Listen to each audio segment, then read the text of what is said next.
সেদিন এক বন্ধু আরেক বন্ধুর খবর নেবে না, অথচ তারা একজন আরেকজনকে সুস্পষ্টভাবে দেখতে পাবে। সেদিন অপরাধী ব্যক্তি আযাব থেকে নিজেকে বাঁচাতে মুক্তিপণ হিসেবে তার পুত্র সন্তানদের দিতে পারলেও তা দিতে চাইবে নিজের স্ত্রী এবং নিজের ভাইকেও, এবং নিজের পরিবারভুক্ত এমন আপনজনদেরও যারা তাকে জীবনভর আশ্রয় দিয়েছিল। সম্ভব হলে ভূমণ্ডলের সব কিছুই সে দিতে চাইবে, তারপরেও জাহান্নাম থেকে বাঁচতে চাইবে না। কোনো কিছুর বিনিময়ে তা থেকে বাঁচা যাবে না। সে জাহান্নাম হচ্ছে একটি প্রজ্বলিত আগুনের লেলিহান শিখা, যা চামড়া ও তার অভ্যন্তরীণ মাংসগুলো খসিয়ে দেবে। সেদিন সে আগুন এমন সব লোকদের নিজের দিকে ডাকবে যারা দুনিয়ার জীবনে অনীহা দেখিয়ে তা থেকে ফিরে গিয়েছিল এবং পৃষ্ঠ প্রদর্শন করেছিল, যারা দুনিয়ার জীবনে বিপুল ধনরাশি জমা করে তা একান্তভাবে আগলে রেখেছিল। আসলে মানুষকে সৃষ্টি করা হয়েছে খুব সংকীর্ণ মনের এক ভীরু জীব হিসেবে। যখনই তার উপর কোনো বিপদ আসে তখন সে ঘাবড়ে যায়, আবার যখন তার সচ্ছলতা ফিরে আসে তখন সে আগের কথা ভুলে গিয়ে কার্পণ্য করতে আরম্ভ করে। কিন্তু সেসব লোকদের কথা আলাদা যারা নামাজ প্রতিষ্ঠা করে, যারা নিজেদের নামাজে সার্বক্ষণিকভাবে কায়েম থাকে, যারা বিশ্বাস করে তাদের সম্পদে সুনির্দিষ্ট অধিকার আছে, এমন সব লোকদের যারা অভাবের তাড়নায় কিছু পেতে চায় এবং যারা যাবতীয় সুযোগ সুবিধা থেকে বঞ্চিত। তারাও নয় যারা বিচার দিনের সত্যতা স্বীকার করে। তদুপরি যারা তাদের মালিকের আযাবকে ভয় করে।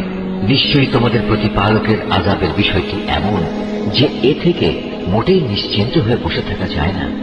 যারা হারাম কাজ থেকে নিজেদের যৌন অঙ্গসমূহের হেফাজত করে, অবশ্য নিজেদের স্ত্রীদের কিংবা এমন সব মহিলাদের বেলায় এটা প্রযোজ্য নয় যারা আল্লাহ তাআলার অনুমোদিত পন্থায় তাদের মালিকানাধীন রয়েছে। এদের ব্যাপারে সংযম না করা হলে এজন্য তারা তিরস্কৃত হবে না। আল্লাহ তাআলার নির্ধারিত এই সীমারেখার বাইরে যারা যৌন সম্ভোগের জন্য অন্য কিছু পেতে চাইবে তারা হবে শরীয়তের সুস্পষ্ট সীমা লঙ্ঘনকারী। যারা তাদের আমানত ও তাদের প্রতিশ্রুতি রক্ষা করে, যারা সাক্ষ্য প্রদানের ব্যাপারে সত্যের উপর অটল থাকে, সর্বোপরি যারা নিজেদের নামাজের হেফাজত করে, পরকালে এরাই আল্লাহর জান্নাতে মর্যাদা সহকারে প্রবেশ করবে। এই কাফেরদের আজ কি হল? এরা কেন এসব বিষয়ে মিথ্যা সাব্যস্ত করতে এভাবে ঊর্ধ্বশ্বাসে তোমার সামনে ছুটে আসছে এরা ডান দিক থেকে বাম দিক থেকে দলে দলে।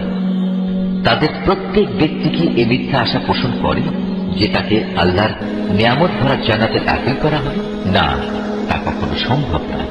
আমি তাদের এমন এক জিনিস দিয়ে বানিয়েছি যা তারা ভালো করে জানে, তা হচ্ছে সৃষ্টির অপরিহার্য পরিণতি মৃত্যু, এবং মৃত্যুর অপরিহার্য পরিণাম হিসাবের সম্মুখীন হওয়া। আমি উদয়াচল ও অস্তাচল সমূহের মালিকের শপথ করছি, অবশ্যই আমি বিদ্রোহীদের ধ্বংস সাধনে সক্ষম। আমি সক্ষম এদের চাইতে উৎকৃষ্ট কাউকে দিয়ে এদের বদলে দিতে। আমার অগ্রযাত্রা কেউ রোধ করতে পারে না। হে নবী, তুমি বরং এদের ছেড়ে দাও, এরা কিছুদিন খেলতামাশায় নিমগ্ন থাক, ঠিক সেদিনটির সম্মুখীন হওয়া পর্যন্ত যেদিনের ব্যাপারে বারবার তাদের ওয়াদা দেওয়া হচ্ছে। সেদিন যখন এরা নিজ নিজ কবর থেকে বের হয়ে আসবে তখন এমন দ্রুত গতিতে এরা দৌড়াতে থাকবে, দেখে মনে হবে তারা সবাই বুঝি কোন শিকারের লক্ষ্য বস্তুর দিকে ছুটে চলেছে। তাদের দৃষ্টি থাকবে অবনমিত, অপমান ও লাঞ্ছনায় তাদের সব কিছু থাকবে আচ্ছন্ন। তখন তাদের বলা হবে, এ হচ্ছে সেই মহা দিবস তোমাদের কাছে যেদিনের ওয়াদা করা হয়েছিল।